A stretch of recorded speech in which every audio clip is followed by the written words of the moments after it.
राम राम दोस्तों, कैसे आप सब। आपका स्वागत है हमारे YouTube चैनल पर एक और नई वीडियो के साथ। दोस्तों, आज हम बात करेंगे एक ऐसे रहस्यमय गांव के बारे में जहां हर साल लाखों पक्षी खुदकुशी करते हैं। जी हां, असम की जतिंगा घाटी को पक्षियों का सुसाइड पॉइंट कहा जाता है। यहां अगस्त से सितंबर के बीच अमावस्या रातों में हजारों पक्षी इमारतों से टकराकर जान दे देते हैं। असम के दीमा हासो जिले की पहाड़ी में स्थित जतिंगा घाटी की पक्षियों का सुसाइड पॉइंट कहा जाता है। हर साल सितंबर की शुरुआत के साथ ही आमतौर पर छिपा रहने वाला जतिंगा गांव पक्षियों की आत्महत्या के कारण चर्चा में आ जाता है। यहाँ न केवल स्थानीय पक्षी बल्कि प्रवासी पक्षी जो विदेशों से आते हैं इस दौरान पहुंच जाए तो वे खुदकुशी कर लेते हैं। जतिंगा गांव को इसी कारण से काफी रहस्यमय माना जाता है। इस बारे में वैज्ञानिकों ने काफी पड़ताल की कोशिश की।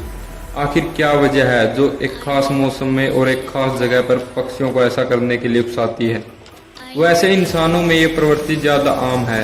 परीक्षा या नौकरी के नतीजे या फिर शब्दों में असफल होने पर कई बार लोगों में खुदकुशी की प्रवृत्ति दिखाई देती है। साथ ही कई ऐसी जगह हैं जो इंसानों के लिए सुसाइड पॉइंट के तौर पर जानी जाती है, जैसे ऊंची इमारतें या गहरी खाई, यानी ऐसी जगह जहां पर मौत सुनिश्चित हो सके। लेकिन पक्षियों के मामले में यह बात अलग है।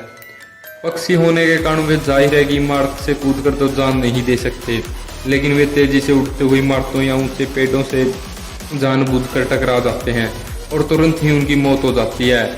ऐसे इक्के दुक्के नहीं बल्कि सितंबर के समय में हर साल हजारों पक्षियों के साथ होता है।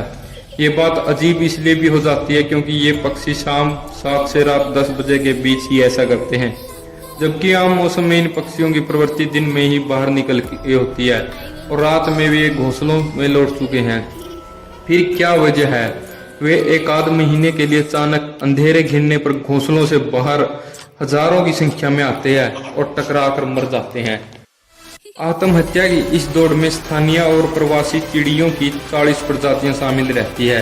कहा जाता है कि यहाँ बाहरी प्रवासी पक्षी जाने के बाद वापस नहीं आते। इस वैली में रात में एंट्री पर प्रतिबंध है। वैसे जतिंगा गांव प्राकृतिक कारणों के चलते 9 महीने बाहरी दुनिया से अलग ही रहता है। कई पक्षी विज्ञानियों का मानना है कि इस दुर्लभ घटना की वजह चुंबकीय ताकत है। जब नम और कोहरे भरे मौसम में हवाएं तेज से बहती है तो रात के अंधेरे में पक्षी रोशनी के आसपास उड़ने लगते हैं। रोशनी के कारण उन्हें दिखाई नहीं दे पाता और तेजी से उड़ते हुए वे किसी इमारत या पेड़ या वाहनों से टकरा जाते हैं। ये कारण बताते हुए वैज्ञानिकों ने सितंबर महीने के दौरान जतिंगा में बाहरी लोगों के आने पर रोक लगा दी। यहाँ तक कि शाम के समय यहाँ गाड़ियाँ चलाने पर भी मना कर दिया गया है ताकि रोशनी न हो। लेकिन इसके बाद भी अजीबोगरीब तरीके से पक्षियों की मौत का सिलसिला जारी रहा। यह चीज केवल और केवल जतिंगा गांव में ही दिखती है। एक रिपोर्ट के अनुसार गांव से 2 किलोमीटर दूर दूसरे गांव में भी पक्षियों के साथ ऐसा नहीं होता है। गांव वाले इसके पीछे किसी रहस्यमयी ताकत का हाथ मानते हैं। वहाँ मान्यता है कि इस दौरान हवाओं में कोई पैरालौकिक ताकत आ जाती है जो पक्षियों से ऐसा करवाती है। वे मानते हैं कि इस दौरान इंसानी आबादी का भी बाहर आना खतरनाक हो सकता है, इसलिए सितंबर अक्टूबर के दौरान वहाँ शाम के समय एकदम सुनसान हो जाता है। वैसे तो पक्षियों की कथित आत्महत्या का ये सिलसिला साल 1910 से ही चला आ रहा है, लेकिन सबसे पहले साल 1957 में बाहरी दुनिया को इसका पता चला। तब पक्षी वैज्ञानिक APG किसी काम से जतिंगा आए हुए थे। इसी दौरान उन्होंने खुद इस घटना को देखा।